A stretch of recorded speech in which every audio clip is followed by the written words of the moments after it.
বন্ধুরা, এখন আমরা ইয়ংয়ের দ্বিচির পরীক্ষার নিয়ে আরও একটা সমস্যার সমাধান করব। এখানে বলা হয়েছে যে দ্বিচির পরীক্ষায় চতুর্থ উজ্জ্বল ডোরার ব্যবধান 2.5 মিলিমিটার, স্লিটগুলো হতে পর্দার দূরত্ব 0.8 মিলিমিটার, আলোর তরঙ্গ দৈর্ঘ্য দেওয়া আছে 6.2 × 10⁻⁻7 মিটার হলে স্লিট দুটির মধ্যবর্তী দূরত্ব কত? দেখো, এখানে বলা হয়েছে যে চতুর্থ উজ্জ্বল ডোরার ব্যবধান দেওয়া আছে। তাহলে আমাকে আগে জানতে হবে এই এনতম বা চতুর্থ বলতে গেলে আমরা ধরে নিলাম এনতম উজ্জ্বল ডোরার সম্পর্কটা কি, সূত্রটা কি?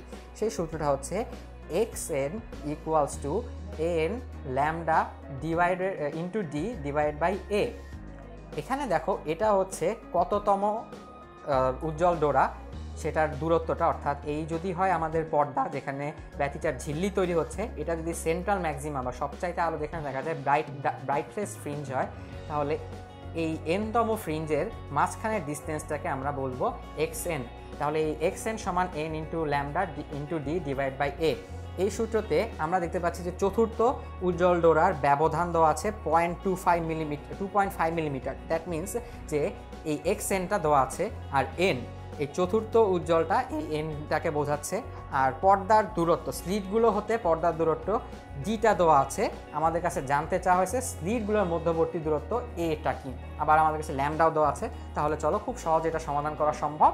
আমাদের শুধুমাত্র করতে হবে এটাকে এই পাশে নিয়ে আসতে হবে, এটাখানে xnটাকে নিয়ে যাব, আর এখানে আমরা চটপট মানগুলো বসিয়ে দেবো। n হচ্ছে 4, n আমাদের ল্যামডা হচ্ছে 6.2 × 10⁻⁻7 ইন্টু ডিস্টেন্স হচ্ছে আমরা দেখতে পাচ্ছি 0.8 মিটার, আর xn মানে এই দূরত্বটা দেওয়া আছে মিলিমিটারে, আমরা সেটাকে এখন অবশ্যই মিটারে নিয়ে যাব। এইসব অঙ্কে সবসময় মিটারে কাজ করার চেষ্টা করব। তাহলে অবশ্য ক্যালকুলেটর হিসাব করে দেখি। 4 × 6.2 × 10⁻⁻7 ইন্টু 0.8 ডিভাইড বাই 2.5 × 10⁻⁻3।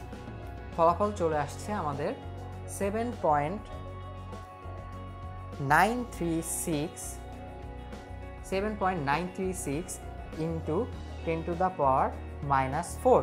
তাহলে এটা হচ্ছে আমাদের অঙ্কের ফলাফল। তাহলে আমরা জেনে নিলাম কিভাবে এনতম উজ্জ্বল ডোরার সাহায্যেও এই জাতীয় সমস্যা সমাধান করা যায়। এখন আমরা খুব সহজ আরেকটি সমস্যার সমাধান করার চেষ্টা করব, যেটি হচ্ছে একটি তরঙ্গের দুটি বিন্দুর মধ্যে পথ পার্থক্য দেওয়া আছে, দশা পার্থক্য বের করতে বলা হয়েছে। খুবই সহজ।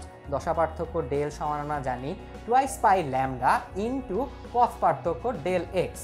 তাহলে দেখো, এখানে 2 পাই ল্যামডা তো খুবই সহজ বিষয়, এটাই থাকবে। ল্যামডার মান প্রয়োজন নেই, কারণ ডেল এক্সে আমাদের ল্যামডা রয়েছে। এটা হচ্ছে 5 ল্যামডা ইন্টু 4। তাহলে দেখো, ল্যামডা ল্যামডা আমরা বাদ দিতে পারি ভাগের কারণে। তাহলে আমাদের ফলাফলটা থেকে যাচ্ছে এখান থেকে 5π/2। এইভাবে আমরা এই সূত্রটা ব্যবহার করেও এই দশা পার্থক্য আর পথ পার্থক্যের সমস্যাগুলো খুব সহজেই সমাধান করতে পারি।